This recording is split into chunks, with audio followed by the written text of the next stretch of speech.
ನಮಸ್ಕಾರ ಮನಿ 9 ಕನ್ನಡದ ಎಕ್ಸ್ಪ್ಲೇನರ್ ಕಾರ್ಯಕ್ರಮಕ್ಕೆ ಸ್ವಾಗತ. ನಾನು ಮಲ್ಲನಗೌಡ ಮಾಲಿ ಪಾಟೀಲ್. ಬನ್ನಿ ಇವತ್ತಿನ ಎಪಿಸೋಡ್ನಲ್ಲಿ ನಾವು ಈ ಆರೋಗ್ಯ ವಿಮೆಯ ಕವರೇಜು ಮತ್ತು ಲ್ಯಾಬ್ಸ್ ಆಗೋದ್ರ ಬಗ್ಗೆ ಒಂದಷ್ಟು ಡೀಟೇಲ್ ಆಗಿ ತಿಳಿದುಕೊಳ್ಳುವಂತಹ ಪ್ರಯತ್ನವನ್ನು ಮಾಡ್ತಾ ಹೋಗೋಣ.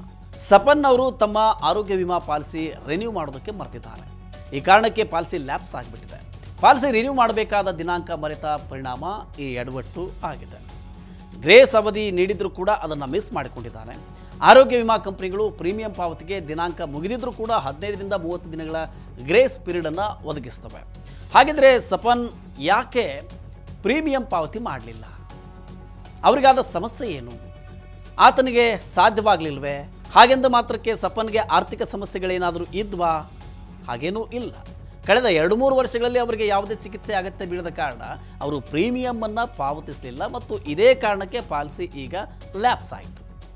ಈ ಪಾಲಿಸಿ ಲ್ಯಾಪ್ಸ್ ಆದ ಕಾರಣ ಸಪನ್ ದೊಡ್ಡ ನಷ್ಟವನ್ನು ಎದುರಿಸಬೇಕಾಗಬಹುದು. ವಯಸ್ಸು ಹೆಚ್ಚಾದಂತೆ ಆತನಿಗೆ ಹೈಯರ್ ಕವರೇಜ್ ಬೇಕಾಗುತ್ತೆ.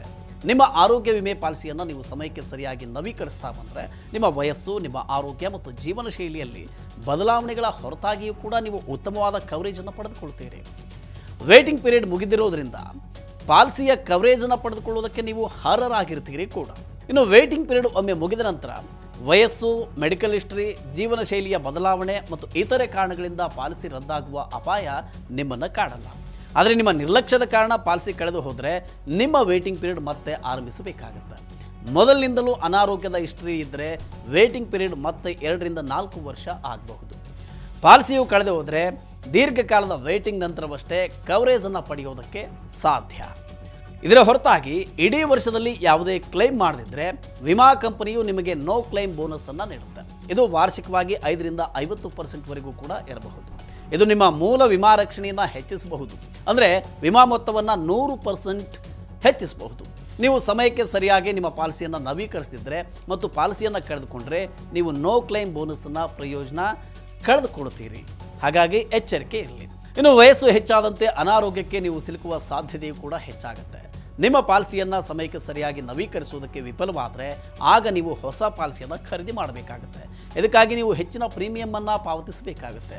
ನೀವು ನಿರ್ದಿಷ್ಟ ವಯಸ್ಸನ್ನು ದಾಟಿದ ನಂತರ ವಿಮಾ ಕಂಪನಿಗಳು ವೈದ್ಯಕೀಯ ಪರೀಕ್ಷೆಯ ನಂತರವೇ ವಿಮಾ ರಕ್ಷಣೆಯನ್ನು ಒದಗಿಸ್ತವೆ. ಅಂತಹ ಸಂದರ್ಭಗಳಲ್ಲಿ ನಿಮ್ಮ ವಯಸ್ಸು, ಮೆಡಿಕಲ್ ಹಿಸ್ಟ್ರಿ ಮತ್ತು ಜೀವನ ಶೈಲಿಯ ಅಭ್ಯಾಸಗಳಿಂದಾಗಿ ವಿಮಾ ಕಂಪನಿ ನಿಮಗೆ ರಕ್ಷಣೆಯನ್ನು ನೀಡುವುದಕ್ಕೆ ನಿರಾಕರಿಸಬಹುದು ಕೂಡ. ಇನ್ನು ನಿಮ್ಮ ಆರೋಗ್ಯ ವಿಮೆ ನಿಮ್ಮ ಆರೋಗ್ಯ ರಕ್ಷಣೆಗೆ ಮಾತ್ರವಲ್ಲದೆ ಆದಾಯ ತೆರಿಗೆಯ ಉಳಿತಾಯಕ್ಕೂ ಕೂಡ ಸಹಕಾರಿಯಾಗಿದೆ. IT ಕಾಯ್ದೆಯ ಸೆಕ್ಷನ್ 80D ಅಡಿಯಲ್ಲಿ ನೀವು ಒಂದು ಹಣಕಾಸು ವರ್ಷದಲ್ಲಿ 25,000 ರೂಪಾಯಿವರೆಗಿನ ಪ್ರೀಮಿಯಂಗಳ ಮೇಲೆ ತೆರಿಗೆ ಕಡಿತದ ಲಾಭವನ್ನು ಪಡೆಯಬಹುದು.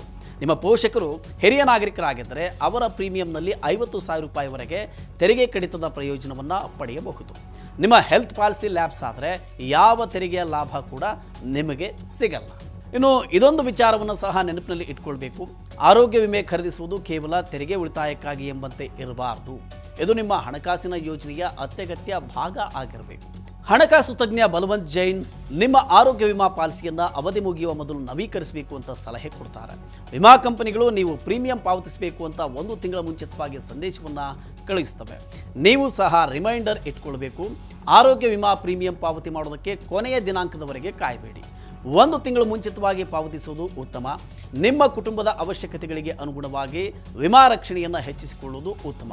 ಯಾವುದೇ ಕಾರಣಕ್ಕಾಗಿ ನೀವು ಪ್ರೀಮಿಯಮನ್ನು ಪಾವತಿಸುವುದನ್ನು ತಪ್ಪಿಸಿಕೊಂಡರೆ ಕವರೇಜ್ ನಿಮಗೆ ಸಿಗದೇ ಹೋಗಬಹುದು. ಹಾಗಾಗಿ ನೀವು ಎಂದಿಗೂ ಸಪನ್ನಂತೆ ಆರೋಗ್ಯ ವಿಮೆ ಪ್ರೀಮಿಯಂ ತುಂಬುವ ತಪ್ಪನ್ನು ಮಾಡಬಾರದು. ಯಾವಾಗಲೂ ನಿಮ್ಮ ಆರೋಗ್ಯ ವಿಮಾ ಪಾಲಿಸಿಯ ಪ್ರೀಮಿಯಮನ್ನು ಸಮಯಕ್ಕೆ ಸರಿಯಾಗಿ ಪಾವತಿಸಿ. ಈ ವಿಷಯದಲ್ಲಿ ನೀವು ನಿರ್ಲಕ್ಷ್ಯ ವಹಿಸಿದರೆ ನಿಮ್ಮ ಪಾಲಿಸಿ ಲ್ಯಾಪ್ಸ್ ಆಗುತ್ತೆ. ನಿಮ್ಮ ಕುಟುಂಬದಲ್ಲಿ ಯಾವುದೇ ಹೆಲ್ತ್ ಎಮರ್ಜೆನ್ಸಿ ಎದುರಾದರೆ ನಿಮ್ಮೆಲ್ಲ ಹಣಕಾಸು ಪರಿಸ್ಥಿತಿ ತಲೆ ಕೆಳಗೆ ಹಾಕಿಬಿಡುತ್ತೆ.